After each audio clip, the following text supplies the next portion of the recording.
Trump has unleashed, it's bad Trump. It's temper tantrum Trump. He is calling Jerome Powell, he's mad that the Fed has not yet cut interest rates. He's called him dumb, stupid, a numbskull, a moron, a Trump hater. First of all, here the story you sent me, the headline was frustrated Trump suggests maybe he will need to change his mind about firing Fed Chair Jerome Powell. Is that what it's coming to? Well, here's the thing. If they're data dependent, I'm with Trump on this. Powell should have already lowered interest rates, and he needs to get on it. Now, you had one Fed governor come out and say, maybe we'll do it in July, right? They're behind the eight ball here. Europe, here's the other thing, Chip, you have to understand. Europe has already cut rates 10 times since last September, right? When we had the cut, Powell, we had inflation of just over 3%. We're making progress, he said, so we're going to cut 50 basis points. And I called him out, well, wait a minute. We're still a long way, 33% from the goal of 2%. And you're cutting 50 basis points? You only do that in history in crisis.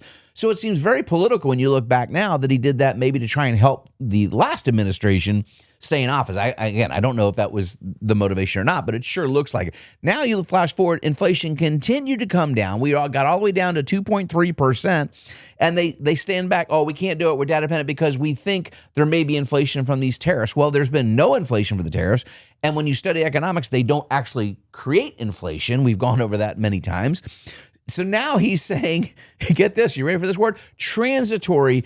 The suppression inflation is transitory and it's going to rear its ugly head down the road. Well, guess what? If you're data dependent, you can raise rates down the road, but you should be cutting them now. You're harming our country. Trump is absolutely correct because we're financing so much debt at these higher rates when he could simply lower the rates and help our government spend less money. Wasn't that word transitory? Wasn't that the buzzword? Wasn't that the magic term from a few years ago that inflation would be only transitory? And we called him out then. We called that was BS on and on for years. So I think that it's absolutely ridiculous. Now, I quote her sometimes often. Danielle DiMartino Booth is a macroeconomist. We've quoted her. She's been calling out Powell. Oh, you mean you don't see it? And 31 of the top 100 housing markets in America are negative, Chip, year over year. That is deflationary, and that's the number one component that goes into CPI, the Consumer Price Index, is housing and shelter, the rent equivalents, and those are going down.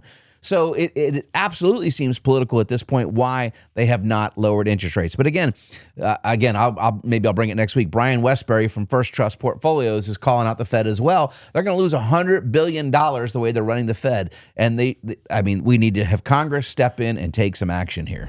Hey, if you're looking for more content like this, make sure you check out these videos and don't forget to like, subscribe, and ring the bell so you'll be notified when we publish more content that will help you retire smart. Thanks for watching.